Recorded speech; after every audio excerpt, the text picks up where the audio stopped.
اللهم ربنا ألهمنا رشدنا وأعذنا من شرور أنفسنا. اللهم أرنا الحق حقا وارزقنا اتباعه وأرنا الباطل باطلا وارزقنا اجتنابه.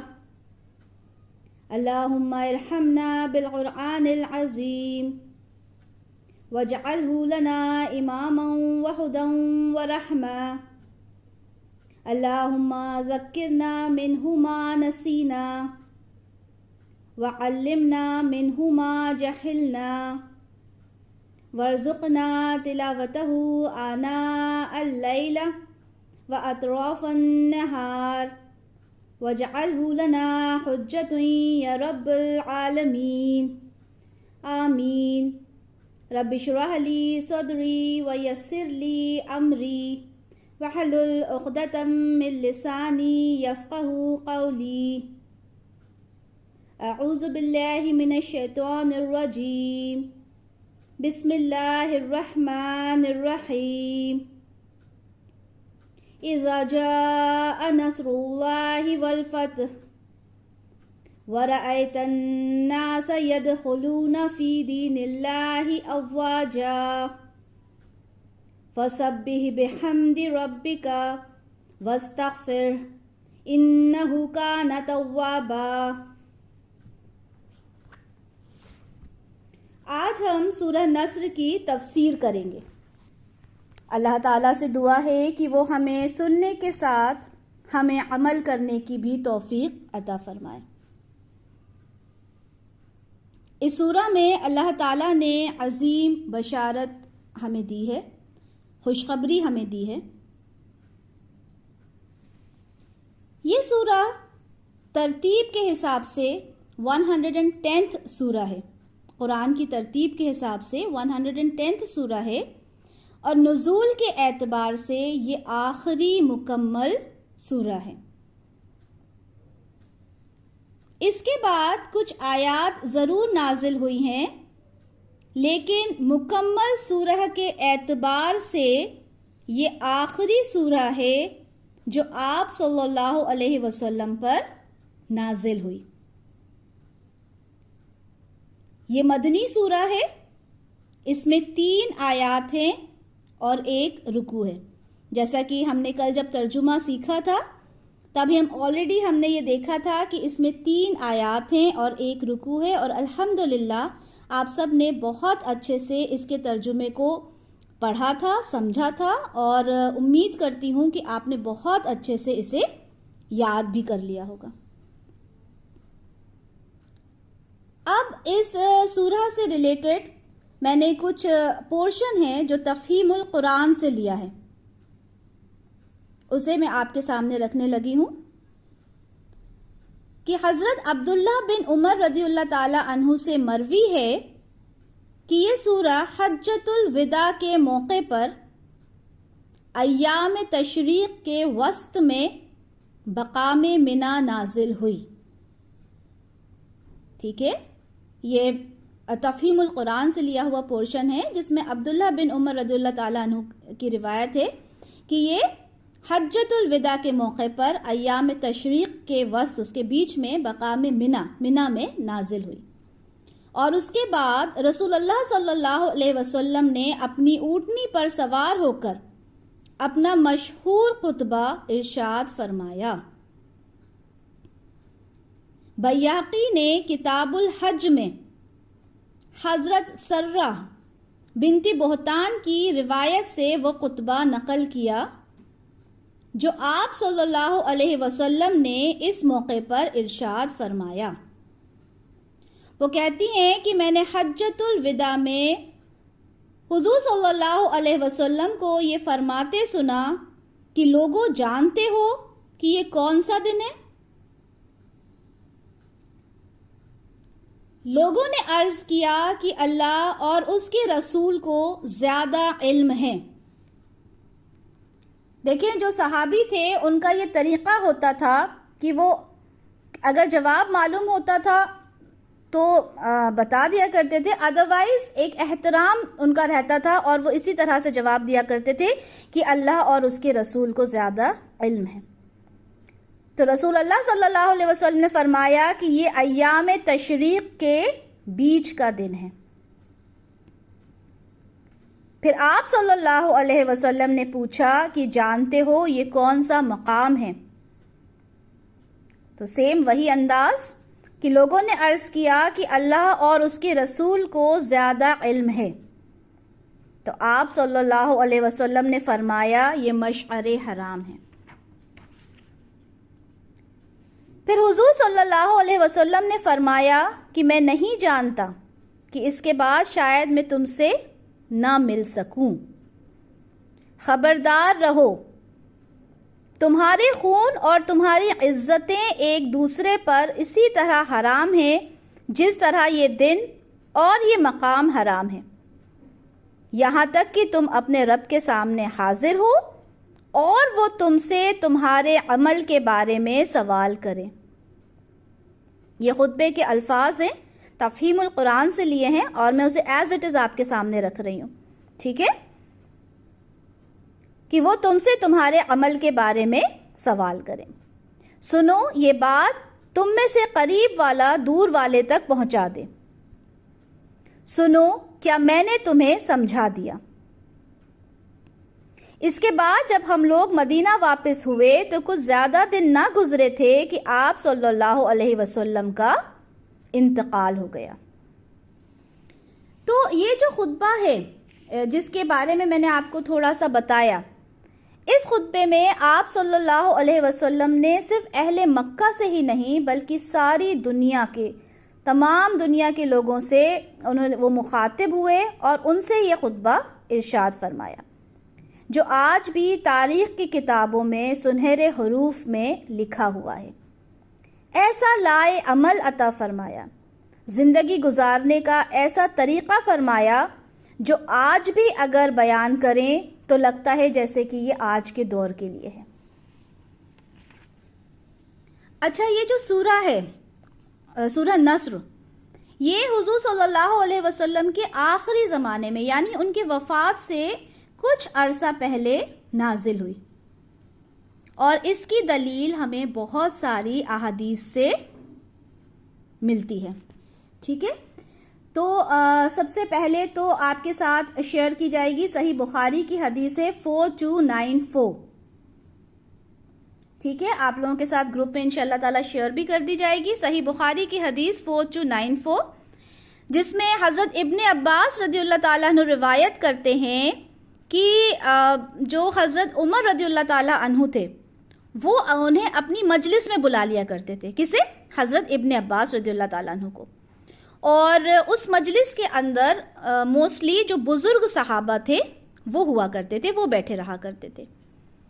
اب حضرت ابن عباس کی موجودگی سے وہ اعتراض کیا کرتے تھے، ہو سکتا ہے ان کی عمر کی وجہ سے، کیونکہ ان صحابہ نے کہا کہ ان کے جیسے تو ہمارے بچے ہیں، یعنی اتنی کم عمر کے ہیں اور آپ انہیں ہماری مطلب اتنے بزرگ صحابہ کی مجلس میں آپ انہیں بلا لیتے ہیں۔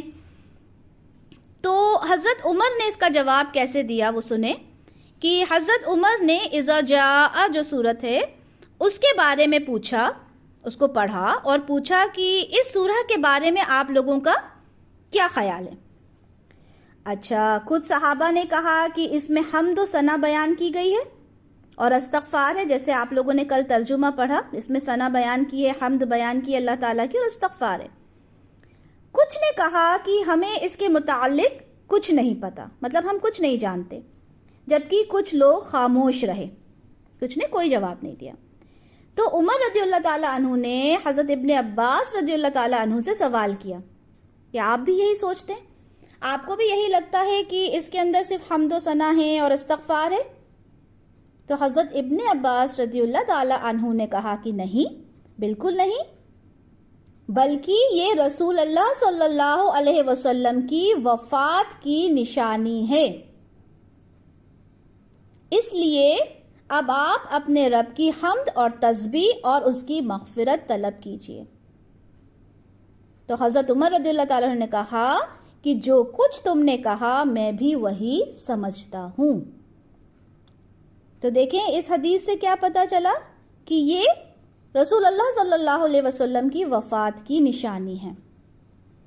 اسی طرح مشکات المصبی کی حدیث 5961 جس میں حضرت ابن عباس رضی اللہ تعالیٰ عنہ بیان کرتے ہیں کہ جب سورہ نصر نازل ہوئی تو رسول اللہ صلی اللہ علیہ وسلم نے فاطمہ رضی اللہ تعالیٰ عنہا کو بلایا اور فرمایا مجھے میری وفات کی اطلاع دی گئی ہے۔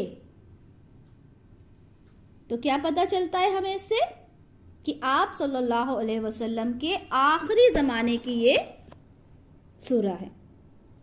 ایک اور حدیث آپ کے سامنے رکھتی ہوں، صحیح مسلم کی حدیث ہے 7546 جس کا انٹرنیشنل نمبر ہے 3024، جس میں یہی بات ذکر کی گئی ہے کہ یہ جو سورہ نصر ہے یہ آخری مکمل سورت ہے جو کہ نازل کی گئی۔ بہت ساری احادیث ہیں، کچھ حدیث ہیں جو یہاں پر ہم نے رکھی ہیں آپ لوگوں کے لیے، ٹھیک ہے۔ اچھا، اس سورت میں کیا فرمایا گیا؟ اس سورہ میں فرمایا گیا ہے کہ اللہ کی مدد آ گئی اور فتح نصیب ہو گئی، یعنی اسلام کا کفر پر غلبہ ہو گیا، مسلمانوں کا کلچر عام ہو گیا۔ فتح سے مراد یہاں کیا ہے؟ فتح سے مراد ہے یہاں پہ فتح مکہ، وہ شہر جو آپ کا مسکن تھا، اس شہر سے آپ کو نکالا گیا، جبکہ آپ کو اس شہر سے بہت زیادہ محبت تھی۔ ہم نے سورہ لہب میں پڑھا کہ کس طرح آپ کی 2 بیٹیوں کو طلاق دیا گیا، کس طرح آپ کو تکلیف دی گئی، آپ کے کھانے میں غلاظت ڈال دی جاتی، آپ کے گھر کے سامنے کس طرح سے کانٹے بچھا دیے جاتے، تو کتنی پریشانیاں آپ نے جھیلی اس شہر میں۔ وہی مکہ جہاں مسلمانوں پر زمین تنگ کی جا رہی تھی، جب کوئی کلمہ پڑھتا تو اسے تپتی ریت میں ڈال دیا جاتا، اسے کوڑے مارے جاتے۔ وہی مکہ سن 8 ہجری میں رسول اللہ صلی اللہ علیہ وسلم نے فتح کر لیا، اسلام غالب آ گیا اور فوج در فوج لوگ اللہ کے دین میں داخل ہونے لگے۔ اس سے پہلے 1-1 2-2 لوگ مسلمان ہوتے تھے۔ فتح مکہ سے یہ بات واضح ہو گئی کہ آپ صلی اللہ علیہ وسلم اللہ کے سچے پیغمبر ہیں اور دین اسلام سچا دین ہے، جس کے بغیر اب نجات ممکن نہیں، نہ ہی دنیا میں اور نہ ہی آخرت میں۔ دیکھیں سورہ صف کی آیت ہے وَأُخْرَى تُحِبُّونَهَا نَصْرٌ مِّنَ اللَّهِ وَفَتْحٌ قَرِيبٌ وَبَشِّرِ الْمُؤْمِنِينَ۔ جس فتح قریب کا وعدہ کیا گیا تھا وہ فتح مبین کس شکل میں نصیب ہوئی؟ مکہ کی فتح کے نصیب میں کی شکل میں۔ فتح مکہ جب ہوا تب وہ جو فتح کا جو وعدہ کیا گیا تھا وہ فتح نصیب ہو گئی۔ سبحان اللہ۔ اب اس سورہ کو ہم سمجھیں گے کیونکہ ہم نے دیکھا کہ اس سورت کے اندر کس بارے میں بات ہو رہی ہے؟ فتح کی بات ہو رہی ہے، مکہ کو فتح کرنے کی بات ہو رہی ہے۔ اب ضروری ہے کہ ہم اس فتح مکہ کو اچھے سے سمجھیں، تبھی ہم اس تفسیر کو اچھے سے سمجھ پائیں گے، کیونکہ ہر آیت کا، ہر ایک سورہ کا ایک پس منظر ہوتا ہے، وہ کیوں نازل ہوئی، یہ تو پوری مکمل سورت نازل ہوئی، ایک آیت بھی ہوتی ہے تو اس کے پیچھے کی ایک پوری اس کا ایک پس منظر ہوتا ہے جسے ہم نے سمجھنا ہوتا ہے۔ اس فتح مکہ کو سمجھنے کے لیے ضروری ہے کہ ہم صلح حدیبیہ کو سمجھیں، صلح حدیبیہ، کیونکہ یہ ساری باتیں انٹر کنیکٹڈ ہیں۔ جب ہم انہیں تھوڑا سا سمجھ لیں گے تو انشاءاللہ تعالی پوری تفسیر اچھے سے سمجھ میں آ جائے گی۔ صلح حدیبیہ کیا ہے؟ صلح حدیبیہ مشرکین مکہ اور آپ صلی اللہ علیہ وسلم کے بیچ ایک کانٹریکٹ ہے، ایک معاہدہ ہے۔ کیا کانٹریکٹ ہے، کیسے ہوا، کیوں ہوا، اسے ہم سمجھتے ہیں۔ ہم سب جانتے ہیں کہ آپ صلی اللہ علیہ وسلم مدینہ میں تھے اور انہیں جب کعبہ شریف کی زیارت کرنا ہے، عمرہ کرنا ہے تو انہیں مکہ آنا ہوگا۔ تو اسی ارادے سے آپ صلی اللہ علیہ وسلم مکہ کی طرف نکلے. اچھا، رواج کے مطابق یہ تھا کہ کوئی دشمن ہی کیوں نہ ہو، اگر وہ کعبہ کی زیارت کرنے آئے تو اسے روکا نہیں جائے گا. لیکن مشرکین مکہ نے کیا کیا؟ مسلمانوں کو حدیبیہ کے مقام پر روک لیا، مکہ کے باہر. اب آپ صلی اللہ علیہ وسلم نے حضرت عثمان غنی کو سفیر بنا کر مکہ بھیجا. تو کیا ہوا کہ حضرت عثمان غنی کو وہیں پر روک لیا گیا. جب وہ بات کرنے گئے مکہ میں تو انہیں وہاں پر روک لیا گیا. ان کے آنے میں دیر ہو گئی، وہ لیٹ ہو گئے آنے میں. تو آپ صلی اللہ علیہ وسلم نے صحابہ سے بیعت لی کہ مسلمان مرتے دم تک آپ صلی اللہ علیہ وسلم کا ساتھ نہیں چھوڑیں گے. ٹھیک ہے. اب خیر عثمان غنی رضی اللہ تعالیٰ عنہ تو واپس آ گئے، لیکن اس بیعت کی جو خبر تھی وہ مکہ والوں کو ہو گئی کہ آپ صلی اللہ علیہ وسلم نے مسلمانوں سے یہ بیعت لی ہے. تو وہ سمجھ گئے کہ مسلمان جو ہیں وہ اب جنگ کے لیے تیار ہو گئے، کیونکہ آلریڈی جنگ ہو چکی تھی، معلوم تھا. اور اس وقت جو مسلمان تھے وہ بہت زیادہ پاور میں تھے، ایک پاورفل جماعت بن گئے تھے. تو اب مکہ والوں نے کیا کہا؟ مکہ والوں نے کہا کہ ہم صلح کرنا چاہتے ہیں. وہ صلح پر آمادہ ہو گئے. تو آپ صلی اللہ علیہ وسلم نے ان کی جو صلح کی جو شرطیں تھیں وہ مان لی.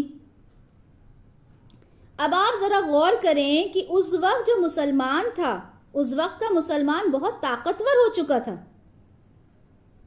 اور آپ دیکھیں جب بھی کوئی کانٹریکٹ ہوتا ہے، کوئی اگریمنٹ ہوتا ہے، تو شرطیں کس کی ہوتی ہیں؟ آبویسلی پاورفل جو پارٹی ہوتی ہے اس کی شرطیں ہوتی ہیں. لیکن یہاں پر مشرکین مکہ نے شرطیں رکھی اور آپ صلی اللہ علیہ وسلم نے ان شرطوں کو مان لیا. جبکہ یہ باتیں بھی اٹھیں کہ اس وقت تو ہم پاورفل ہیں، ہماری ایک بہت پاورفل جماعت ہے، ہم ان شرطوں کو کیوں مانیں؟ لیکن اللہ از دا بیسٹ پلانر. اللہ کی پلاننگ سب سے بہترین ہوتی ہے. اور رسول جو ہوتے ہیں، جو اللہ کے بھیجے ہوئے رسول ہوتے ہیں، جو پیغمبر ہوتے ہیں، جو پیغام لے کر آتے ہیں اللہ تعالیٰ کا ہم تک، ان کی جو حکمت ہوتی ہے انہیں پتہ ہوتا ہے کہ آگے کیا ہونا ہے. اللہ تعالیٰ نے ان کو اس طرح کی حکمت دی ہوتی ہے، انہیں بتا دیا ہوتا ہے. تو رسول اللہ صلی اللہ علیہ وسلم نے ان شرطوں کو مان لیا. ٹھیک ہے. اب وہ شرطیں کیا تھیں؟ صحیح بخاری کی حدیث ہے 2700. ٹھیک ہے. 2700 میں ان شرطوں کے بارے میں ہے کہ وہ کیا شرائط تھی کہ مشرکین میں سے اگر کوئی آدمی آپ صلی اللہ علیہ وسلم کے پاس آ جائے تو آپ صلی اللہ علیہ وسلم اسے واپس کر دیں. یعنی اگر کوئی مشرک ہے اور وہ آپ صلی اللہ علیہ وسلم کے پاس آئے، وہ اسلام میں داخل ہونا چاہیں، تو آپ صلی اللہ علیہ وسلم کیا کریں گے؟ اسے واپس کر دیں گے اس کانٹریکٹ کے اکارڈنگ. لیکن اگر مسلمانوں میں سے کوئی مشرکین کے یہاں پناہ لے گا تو یہ لوگ ایسے شخص کو واپس نہیں کریں گے. دیکھیں بظاہر تو یہ جو کنڈیشن ہے یہ بڑی ناقابل برداشت لگ رہی ہے، لیکن یہ کنڈیشن تھی. جی، تو ڈیسائیڈ ہوا کہ مشرکین میں سے اگر کوئی آدمی آپ صلی اللہ علیہ وسلم کے پاس آ جائے گا تو آپ صلی اللہ علیہ وسلم سے واپس کر دیں گے. اب اس کے بعد دوسری جو شرط تھی وہ یہ تھی کہ اس سال، ظاہر سی بات ہے آپ مکہ آئے تھے، تو یہ ہوا کہ مکہ اس سال آپ نہیں آ سکیں گے، اگلے سال آپ آئیں گے اور صرف 3 دن کے لیے ٹھہریں گے. یعنی اس سال جس ارادے سے آپ صلی اللہ علیہ وسلم مکہ تشریف لے جانا چاہتے تھے عمرہ کے ارادے سے، وہ آپ نہیں کر سکیں گے، آپ اگلے سال آ سکیں گے، اور وہ بھی صرف 3 دن کے لیے. ٹھیک ہے. وہ شرط بھی ظاہر سی بات ہے رسول اللہ نے قبول کر لی. اس کے بعد یہ کہ ہتھیار، تلوار، تیر وغیرہ جو ہیں وہ آپ سب ترکش میں، نیام وغیرہ کے اندر ہی رکھیں گے، اس میں کو رکھ کے ہی مکہ میں داخل ہوں گے. یعنی ہتھیار کے ساتھ آپ ہتھیار نکال کر یہاں پر نہیں آ سکیں گے مکہ میں، کیونکہ انہیں ڈر تھا کہ یہ حملہ کر دیں گے. تو ظاہر سی بات ہے، خیر میں نے آپ کو پہلے ہی بتایا کہ حضور صلی اللہ علیہ وسلم نے ان شرطوں کو قبول کر لیا. صلح حدیبیہ جو تھا وہ ہو گیا، مطلب جو ہم کہتے ہیں نا جیسے سائن ہو گیا، سیلڈ اینڈ سائن جو ہم کہتے ہیں آج کی زبان میں. تو یہ کانٹریکٹ تیار ہو گیا. اس کانٹریکٹ کا جو ٹینیور تھا, جو ٹائم ڈیوریشن تھا, وہ تھا 10 سال کا, یعنی 10 سال تک کوئی لڑائی نہیں کی جائے گی. اب دیکھیں, جیسے میں نے پہلے کہا کہ بظاہر تو یہ جو شرطیں ہیں, یہ معاہدہ ہے, یہ کانٹریکٹ ہے, یہ ناقابل برداشت ہے, لیکن اللہ بہتر جانتے ہیں کہ اس معاہدے کے بعد, اس کانٹریکٹ کے بعد کس طرح سے مکہ جو ہے وہ فتح ہوگا. اچھا, اس کانٹریکٹ کے اکارڈنگ جو بھی قبیلہ قریش کے لوگوں کے ساتھ اپنا معاہدہ کرنا چاہے, ان کے ساتھ ہونا چاہے, وہ ان کے ساتھ ہو سکتا ہے, ان کا فریق بن سکتا ہے, ان کا ساتھی بن سکتا ہے. اور جو لوگ, جو قبیلے آپ صلی اللہ علیہ وسلم کے ساتھ معاہدہ کرنا چاہیں, وہ ان کے ساتھی بن سکتے ہیں. ٹھیک ہے. اب کیا ہوا کہ جو قبیلہ بنی بکر ہے, قبیلہ بنی بکر وہ قریش کے ساتھ ہو لیے, اور قبیلہ بنی خزاع وہ آپ صلی اللہ علیہ وسلم کے ساتھ ہو لیے. بنی بکر نے کیا کیا کہ بنی خزاع کے قبیلے کے اوپر حملہ کر دیا, جبکہ کیا کانٹریکٹ ہوا تھا کہ 10 سال تک کوئی لڑائی نہیں ہوگی, یہی تھا صلح حدیبیہ. لیکن بنی بکر نے بنی خزاع کے اوپر حملہ کر دیا, اور قریش نے بھی ان کا ساتھ دیا, اور اس میں 23 افراد تھے جو بنی خزاع کے مارے گئے, قتل ہو گئے. اب بنی خزاع جو تھے وہ فریاد لے کر گئے آپ صلی اللہ علیہ وسلم کے پاس, اور ان سے کہا کہ آپ ہماری مدد کریں, دیکھیں ہم آپ کے ساتھی تھے اور ہمارے ساتھ اس طرح ہوا, ہمارے افراد بھی مارے گئے, اب آپ ہماری مدد کریں. تو آپ صلی اللہ علیہ وسلم نے قاصد بھیجے پیغام لے کر قریش کے پاس مکہ, اور ان کے سامنے 3 باتیں رکھی. سب سے پہلی بات اس میں یہ تھی کہ بنی خزاع کا خون بہا ادا کریں, یعنی جو بھی خون ہوا اس کا جو بھی کمپنسیشن ہوتا ہے وہ ادا کر دیا جائے. بنی بکر کی مدد سے ہاتھ ہٹا لیا جائے, یعنی آپ ان کی جو مدد کر رہے تھے وہاں سے اپنا ہاتھ ہٹا لیں. تیسرا بہت امپورٹنٹ پوائنٹ جسے آپ لوگ بہت اچھے سے نوٹ ڈاؤن کر لیں کہ صلح حدیبیہ کو ختم کر دیا جائے, اسے ختم کرنے کا اعلان کر دیا جائے. تو جب قریش نے یہ تینوں باتیں سنی تو بھائی وہ تو قریش مغرور فقر والے, انہوں نے کہا کہ ٹھیک ہے ہم صلح حدیبیہ کو ختم کرتے ہیں, یہ کانٹریکٹ کینسل کر دیتے ہیں. انہوں نے صلح حدیبیہ کو کینسل کر دیا. اب میں نے کہا نا کہ اللہ از دا بیسٹ پلانر. اب دیکھیں کس طرح سے سٹیپ بائی سٹیپ چیزیں آگے جاتی جا رہی ہیں. ٹھیک ہے. اب وہ قاصد پیغام لے کر مدینہ کے لیے روانہ ہو گیا. اب مکہ والوں نے کہہ تو دیا, اعلان تو کر دیا کہ ہم نے صلح حدیبیہ کو کینسل کر دیا, یہ کانٹریکٹ ختم ہو گیا, یہ معاہدہ ہم نے بالکل اب ختم کر دیا, کچھ نہیں ہونا. مگر انہیں یہ پتا تھا کہ مسلمان اب ایک کمزور جماعت نہیں ہے, بلکہ وہ تو طاقتور ہیں. اب یہ ہمارے اوپر حملہ کریں گے کیونکہ اب یہ کانٹریکٹ تو ختم ہو گیا. اب یہ گھبرا گئے. اب انہوں نے کیا کیا کہ انہوں نے ابو سفیان کو ان کے 2 ساتھیوں کے ساتھ بھیجا کہ معلوم کریں کہ وہاں پر کیا ہو رہا ہے. ٹھیک ہے. اب یہاں پر جو رسول اللہ صلی اللہ علیہ وسلم تھے, انہوں نے اپنا لشکر تیار کیا. کہتے ہیں کہ 10,000 کا لشکر تھا جو یہاں پہ جنگ کے لیے تیار ہوا. 10,000 کا لشکر تیار کیا, اور آپ صلی اللہ علیہ وسلم اپنے لشکر کے ساتھ مکہ کے لیے روانہ ہو گئے. جب آپ مکہ کے قریب پہنچے تو مر الزہران ایک علاقہ ہے, وہاں آپ نے آگ کے بڑے بڑے الاو سب سے جلانے کے لیے کہا. اب آپ اسٹریٹجی دیکھیں, رات کے وقت جب 10,000 لوگ جو ان کا لشکر ہے 10,000 کا, جب اتنے سارے الاو جلیں گے تو کیا دکھے گا کہ میلوں تک جو ہیں لوگ ہمارے پھیلے ہوئے ہیں. تو وہاں پر یہ الاو جلائے گئے. اب جب ابو سفیان مر الزہران پہنچے تو انہیں اندیشہ ہو گیا کہ کچھ بڑا ہونے والا ہے. انہوں نے دیکھا کہ چاروں طرف آگ ہی آگ ہے. تو ابو سفیان نے کہا کہ یہ کون لوگ ہیں, کون ہے, کس کا لشکر ہے؟ تو ان کے ساتھی نے کہا کہ مجھے لگتا ہے کہ بنی خزاع آ گئے حملہ کرنے کے لیے. تو ابو سفیان نے کہا کہ ان کی اتنی تعداد کہاں، وہ تو ایک چھوٹا سا قبیلہ ہے، اتنا بڑا لشکر یہ تو کوئی اور ہے۔ اتنے میں حضرت عباس رضی اللہ تعالیٰ عنہ حضور کے خچر پر وہ سوار تھے اور وہ جا رہے تھے کہ کہیں کوئی مکہ کا آدمی ملے تو وہ بتا دیں کہ دیکھو لشکر محمد آ چکا، اپنی اپنی جانیں بچا لیں۔ وہ یہ دیکھنے کے لیے، ایک راؤنڈ لینے کے لیے باہر نکلے تھے اور انہیں فوراً کس کی آواز آئی؟ ابو سفیان کی آواز آئی اندھیرے میں۔ تو انہوں نے ابو سفیان سے، اچھا جب آپ اس حدیث کا، جب میں آپ کے ساتھ ریفرنس شیئر کروں گی تب آپ دیکھیں گے تو اس میں ابو حنظلہ اور ابو فضل نام آئے ہیں، ٹھیک ہے؟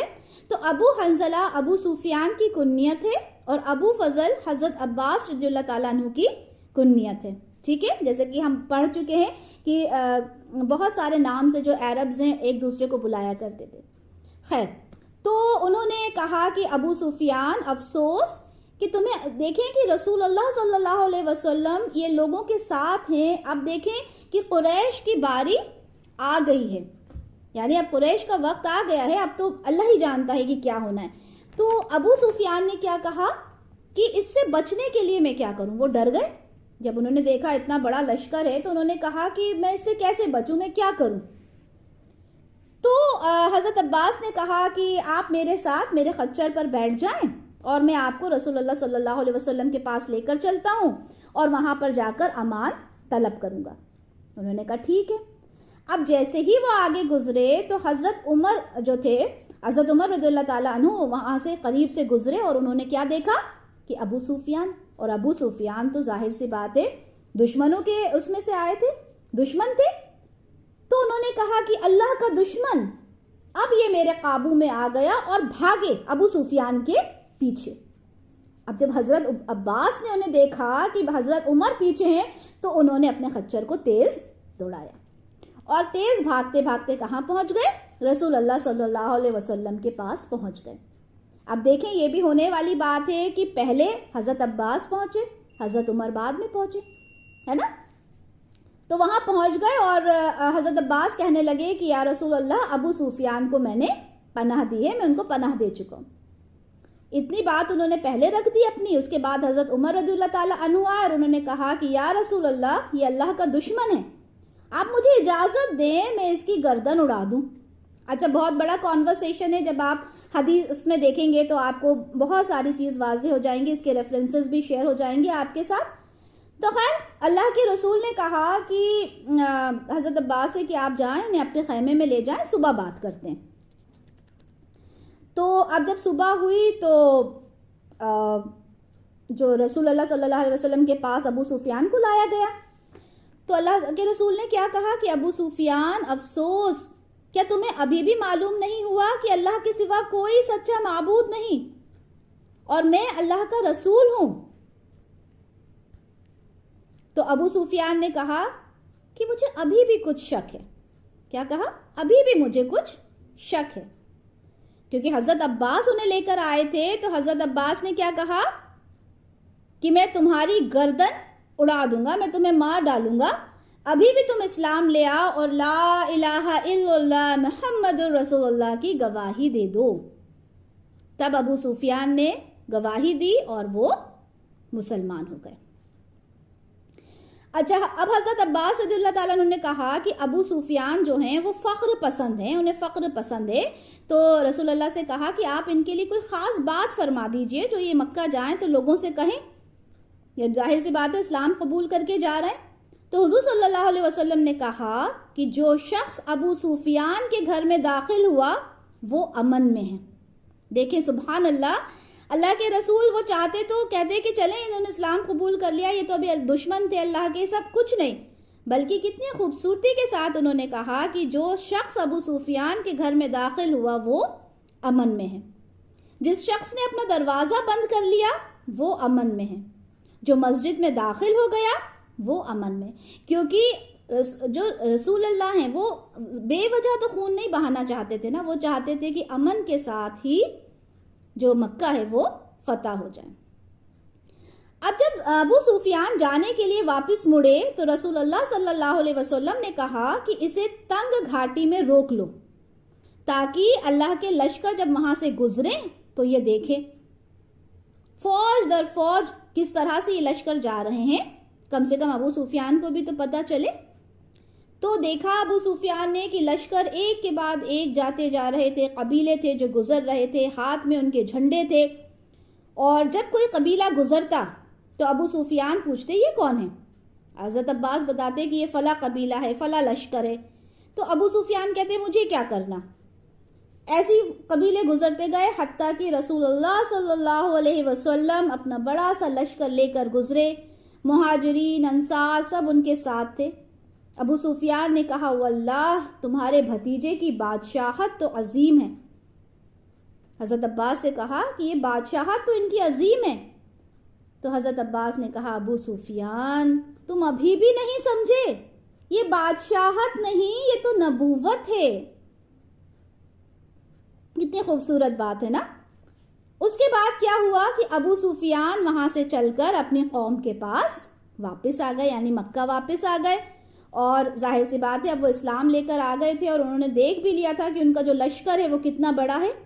اب بلند آواز آپ کہنے لگے کہ اے قریش کی جماعت، یہ محمد صلی اللہ علیہ وسلم تمہارے پاس ایسا لشکر لائے ہیں جس کا کوئی مد مقابل نہیں۔ جو ابو سفیان کے گھر میں داخل ہوا وہ امن میں ہے، سیم وہی بات انہوں نے دہرائی۔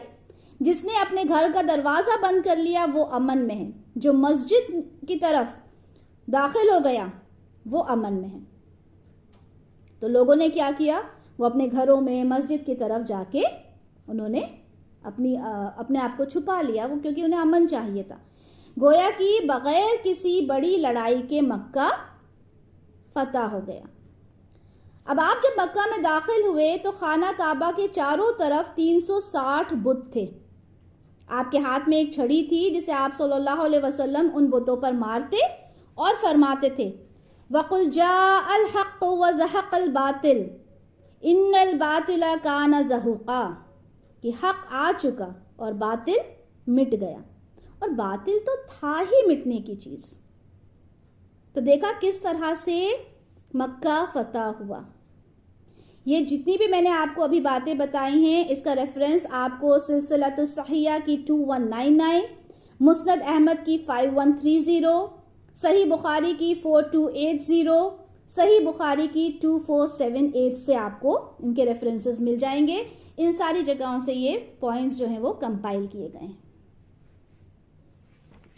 اس کے بعد ہم آتے ہیں دوسری آیت پر، کیونکہ اس آیت کی جو ہماری پہلی آیت ہے اذا جاء نصر اللہ والفتح، اس کا پورا جو پس منظر ہے، اس سے پوری ریلیٹڈ اس فتح سے جو بات ہے وہ ساری یہاں پر بیان ہو گئی ہے کہ کس طرح سے اللہ کی مدد آئی اور کس طرح سے مکہ فتح ہوا۔ آیت نمبر 2، وَرَأَيْتَ النَّاسَ يَدْخُلُونَ فِي دِينِ اللَّهِ أَفْوَاجًا، اور دیکھیں کیسے جو لوگ تھے وہ اللہ کے دین میں داخل ہو رہے تھے، فوج در فوج، یعنی ایک ایک دو دو نہیں بلکہ فوج در فوج، یعنی بہت تعداد میں لوگ مسلمان ہو رہے تھے۔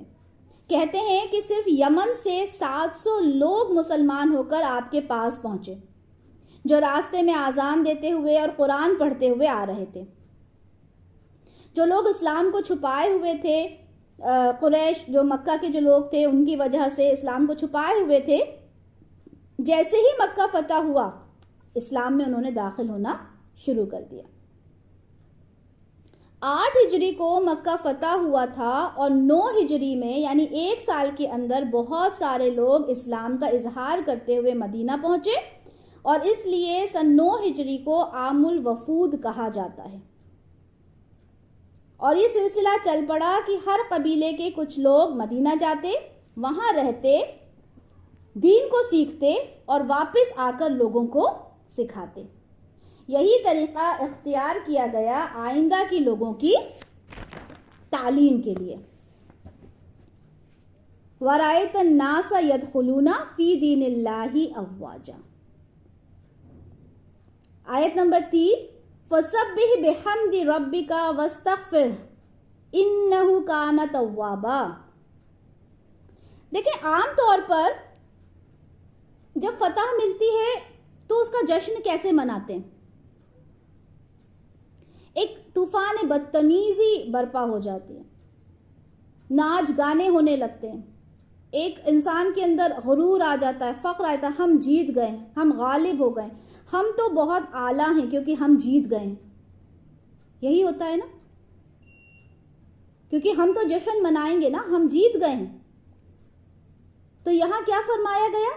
فَسَبِّحْ بِحَمْدِ رَبِّكَ، حمد کے ساتھ اپنے رب کی تسبیح کرو. یہ ہے فتح کے جشن منانے کا پراپر طریقہ. مسلمان کو جب کامیابی حاصل ہو تو وہ اس کا کریڈٹ خود نہیں لے کہ میں نے کچھ کیا، بلکہ وہ کیا سمجھے کہ اللہ کی مدد ہے، اللہ کی مدد آئی. تو دیکھیں کس طرح سے بنا خون بہائے مکہ فتح ہو گیا. اور آپ یہاں دیکھیں، بڑی خوبصورت بات ہے جو مجھے سن کر بھی بہت اچھی لگی تھی، اور ابھی میں آپ لوگوں کو سناؤں گی تو بھی بڑی اچھی لگے گی، کہ جب آپ صلی اللہ علیہ وسلم مکہ میں داخل ہوئے تو آپ کی عاجزی کا یہ عالم تھا کہ آپ اونٹنی پر سوار تھے اور آپ کا سر اتنا جھکا ہوا تھا کہ آپ کی داڑھی مبارک اونٹ کے کجاوے کو چھو رہی تھی. سوچیں، کسی قسم کا کوئی غرور نہیں، کوئی فخر نہیں. آپ اس مکہ میں واپس آ رہے تھے جہاں آپ کو اتنا پریشان کیا گیا، آپ سر اٹھا کر آتے، لیکن آپ بالکل عاجزی کے ساتھ آ رہے ہیں. تو یہاں اللہ تعالیٰ کیا حکم فرما رہے ہیں آپ صلی اللہ علیہ وسلم کو؟ کہ اللہ کی حمد بیان کریں. ٹھیک ہے، صحیح بخاری کی حدیث 4967 میں ہے کہ جب یہ سورہ نازل ہوئی تو آپ کیا پڑھا کرتے تھے؟ سبحانک ربنا و بحمدک اللہم اغفر لی، یعنی پاک ہے تیری ذات اے اللہ اور تیرے ہی لیے تعریف ہے، یا اللہ تو میری مغفرت کر دے. ایک اور جگہ ہے کہ آپ صلی اللہ علیہ وسلم کثرت سے دعا پڑھتے تھے، سبحان اللہ و بحمدہ استغفر اللہ و اتوب الیہ. ایک اور روایت ہے حضرت ابو ہریرہ رضی اللہ تعالیٰ عنہ سے کہ اس سورہ کے بعد آپ نے عبادت میں اتنا اضافہ کر دیا کہ آپ کے جو پاؤں تھے وہ سوج جایا کرتے تھے عبادت میں. تو یہاں ہمیں کیا سبق مل رہا ہے؟ کہ کامیابی نصیب ہو، کوئی خیر و برکت بھلائی نصیب ہو تو اس کا اظہار کس طرح کریں؟ سب سے پہلے تو اسے اللہ کا انعام سمجھیں کہ اللہ صرف تیری ہی مدد سے یہ کام جو ہے وہ پایا، تکمیل تک پہنچ پایا. اب جیسے ہم اپنی کلاس کو لے لیں، الحمدللہ یہ اللہ کی ہی مدد ہے کہ ہم اس کلام کو سمجھ رہے ہیں. ٹھیک ہے، یہ اللہ کی طرف سے ہے، نہ میرے اندر بولنے کی طاقت ہے، نہ آپ لوگوں کے اندر سننے کی وہ طاقت ہے، نہ لکھنے کی ہے، نہ پڑھنے کی ہے. ہمارے اندر کیا ہے؟ ہمارا خود کا کچھ نہیں، ہماری خود کی کوئی چیز نہیں ہے. یہ تو سب کچھ اس اللہ کا دیا ہوا ہے کہ آج ہم لوگ یہاں پہ قریب 70 لوگ ہم لوگ یہاں پر موجود ہیں اور اس اللہ کے کلام کو سن رہے ہیں اور سمجھ رہے ہیں. تو جب کوئی نعمت ملے تو دل سے یہ نکال دیں کہ میں نے یہ کام کیا ہے. اگر میں آپ کے سامنے یہ تفسیر کر رہی ہوں تو اللہ مجھے محفوظ رکھے اس چیز سے کہ میں یہ سوچ سکوں کہ یہ تفسیر میں کر رہی ہوں. نہیں، یہ تو اللہ تعالیٰ کا کرم ہے میرے اوپر کہ میں کچھ بول پا رہی ہوں. میں تو کچھ بھی نہیں ہوں نا، مجھے تو کچھ بھی نہیں آتا. نہ جانے کیسی اللہ کی رحمت، اللہ کا کرم میرے اوپر ہو گیا کہ میرے منہ سے یہ الفاظ نکل رہے ہیں.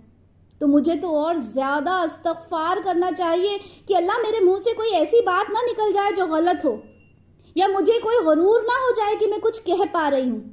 تو مجھے تو بہت زیادہ استغفار کرنا چاہیے کہ اللہ میں ڈرتی ہوں کہ میرے دل کے اندر کوئی ایسی بات نہ آ جائے، کیونکہ ہم تو کچھ بھی کرنے کے قابل ہی نہیں ہیں.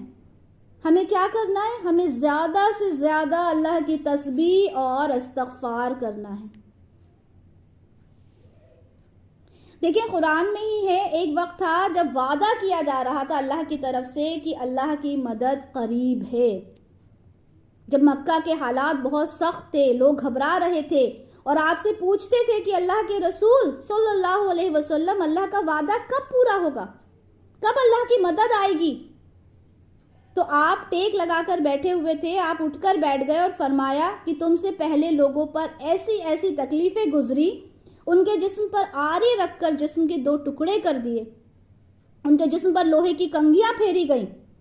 اللہ کی قسم اللہ کا یہ وعدہ ضرور پورا ہوگا. ایک وہ وقت تھا، اور پھر ایک یہ وقت آیا جب اللہ کا وعدہ پورا ہوا، اللہ کی ہی دی ہوئی فتح نصیب ہوئی. تو ایسے موقع پر فَسَبِّحْ بِحَمْدِ رَبِّكَ، اللہ کی تسبیح کیوں، اللہ کی تعریف کیوں؟ کیونکہ ہر کام کو کرنے والی ذات اللہ تعالیٰ کی ہی ہے. اور استغفار کیوں؟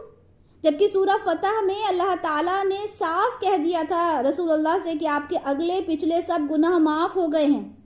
اور ظاہر سی بات ہے، ہم جانتے ہیں رسول اللہ صلی اللہ علیہ وسلم، ان سے تو ہم امید بھی نہیں کر سکتے کہ کوئی گناہ ہوئے ہوں گے. اس کے بعد بھی اللہ تعالیٰ نے کہا کہ آپ کے پچھلے اگلے سارے گناہ معاف کر دیے گئے.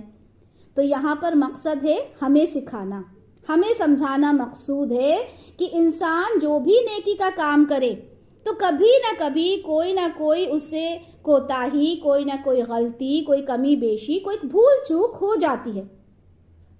تو ہمیں کیا کرنا ہے؟ ہمیں اللہ تعالیٰ سے استغفار کرتے رہنا، اس کی تسبیح بیان کرنا ہے. یہاں پر نعمت کے ملنے کا جو طریقہ ہے وہ سکھایا جا رہا ہے. اِنَّهُ كَانَ تَوَّابًا، بے شک وہ بہت زیادہ توبہ قبول کرنے والا ہے.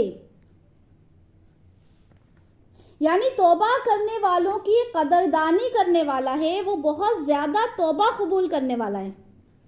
ہم دیکھیں قرآن میں بہت ساری جگہ یہ آیا ہے کہ اللہ تعالیٰ توبہ قبول کرنے والے ہیں. جیسے سورہ بقرہ کی آیت نمبر 160 میں ہے، جس میں اللہ تعالیٰ کہہ رہے ہیں کہ جو لوگ توبہ کر لیں اور اصلاح کر لیں تو میں ان کی توبہ قبول کر لیتا ہوں. اللہ تعالیٰ خود کہہ رہے ہیں کہ میں توبہ کو قبول کر لیتا ہوں. سورہ نساء کی آیت ہے 146 میں، جس میں کہا جا رہا ہے کہ جو لوگ توبہ کر لیں اور اصلاح کر لیں اور اللہ تعالیٰ پر کامل یقین رکھ لیں تو اللہ تعالیٰ کیا کرتے ہیں؟ اللہ تعالیٰ کہتے ہیں کہ وہ لوگ مومنین کے ساتھ ہیں. اسی طرح دیکھیں بہت ساری جگہ اس کا ذکر آیا ہے. میں نے تو صرف 3-4 آیات ہیں جو کوٹ کی ہیں. اللہ تعالیٰ نے اپنی اس صفت کا بیان بہت ساری آیات میں کیا ہے. سورہ مائدہ کی آیت نمبر 39 میں ہے کہ اللہ تعالیٰ کہہ رہے ہیں کہ جو شخص اپنے گناہ کے بعد توبہ کر لے، گناہ ہو جائے لیکن اس کے بعد توبہ کر لے اور اصلاح کر لے تو اللہ تعالیٰ رحمت کے ساتھ اس کی طرف لوٹتا ہے. لوٹتے تو ہیں اللہ تعالیٰ پر رحمت کے ساتھ لوٹتے. یہ نہیں کہ اس بندے نے گناہ کیا ہے، نہیں، بلکہ توبہ کرنے پہ تو اللہ تعالیٰ خوش ہوتے ہیں اور رحمت کے ساتھ اس کے پاس لوٹتے ہیں. سورہ اعراف کی آیت نمبر 153 میں اللہ تعالیٰ کیا کہہ رہے ہیں؟ اور جن لوگوں نے گناہ کے کام کیے پھر وہ اس کے بعد توبہ کر لیں اور ایمان لے آئیں تو تمہارا رب اس توبہ کے بعد گناہ معاف کر دینے والا ہے. انسان سے گناہ ہو گیا، اس کے بعد وہ جب توبہ کر لیتا ہے تو اللہ تعالیٰ اس توبہ کو معاف کر دیتا ہے. اس میں ہم سب کے لیے کیا سبق ہے کہ انسان خلوص دل کے ساتھ، محنت کے ساتھ کوئی کام کرتا ہے تو اللہ کی مدد ضرور آتی ہے. اِنَّهُ كَانَ تَوَّابًا، اللہ کی صفتوں میں سے دیکھیں کتنی خوبصورت صفت ہے جو یہاں پر آ رہی ہے. کیا؟ توابا، توبہ قبول کرنے والا. تو اللہ تعالیٰ تو خود کہہ رہے ہیں کہ میں توبہ قبول کرنے والا ہوں. تو انسان کو کیا چاہیے کہ انسان اللہ سے توبہ کرے. تو یہ اللہ کا احسان ہے اور اللہ ہم سب کو اس راستے پر قائم رکھے.